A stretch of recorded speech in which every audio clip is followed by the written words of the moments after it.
ഉസൈർ അഥവാ എസ്ര പ്രവാചകൻ ദൈവപുത്രനാണെന്ന് യഹൂദന്മാർ പറഞ്ഞു. മസിയഹ് അഥവാ മിശിഹ ദൈവപുത്രനാണെന്ന് ക്രിസ്ത്യാനികളും പറഞ്ഞു. അതവരുടെ വായ കൊണ്ടുള്ള വാക്കുമാത്രമാണ്. മുമ്പ് അവിശ്വസിച്ചവരുടെ വാക്കിനെ അവർ അനുകരിക്കുകയാകുന്നു.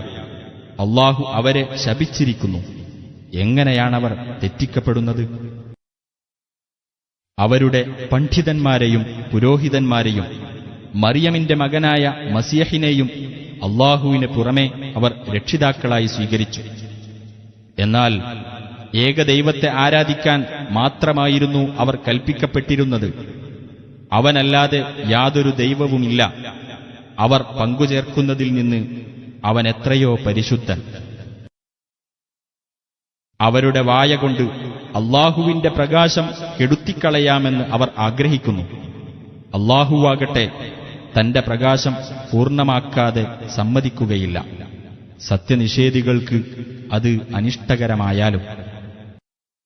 അവനാണ് സന്മാർഗവും സത്യമതവുമായി തന്റെ ദൂതനെ അയച്ചവൻ. എല്ലാ മതത്തെയും അത് അതിജയിക്കുന്നതാക്കാൻ വേണ്ടി. ബഹുദൈവ വിശ്വാസികൾക്ക് അത് അനിഷ്ടകരമായാലും. സത്യവിശ്വാസികളെ, പണ്ഡിതന്മാരിലും പുരോഹിതന്മാരിലും പെട്ട ധാരാളം പേർ ജനങ്ങളുടെ ധനം അന്യായമായി തിന്നുകയും അല്ലാഹുവിന്റെ മാർഗത്തിൽ നിന്ന് അവരെ തടയുകയും ചെയ്യുന്നു. സ്വർണവും വെള്ളിയും നിക്ഷേപമാക്കി വെക്കുകയും അല്ലാഹുവിന്റെ മാർഗത്തിൽ അത് ചെലവഴിക്കാതിരിക്കുകയും ചെയ്യുന്നവരാരോ അവർക്ക് വേദനയേറിയ ശിക്ഷയെപ്പറ്റി സന്തോഷവാർത്ത അറിയിക്കുക.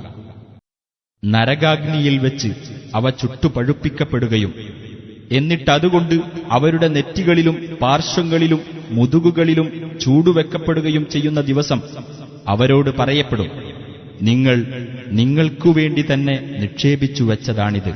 അതിനാൽ നിങ്ങൾ നിക്ഷേപിച്ചു വെച്ചിരുന്നത് നിങ്ങൾ ആസ്വദിച്ചുകൊള്ളുക.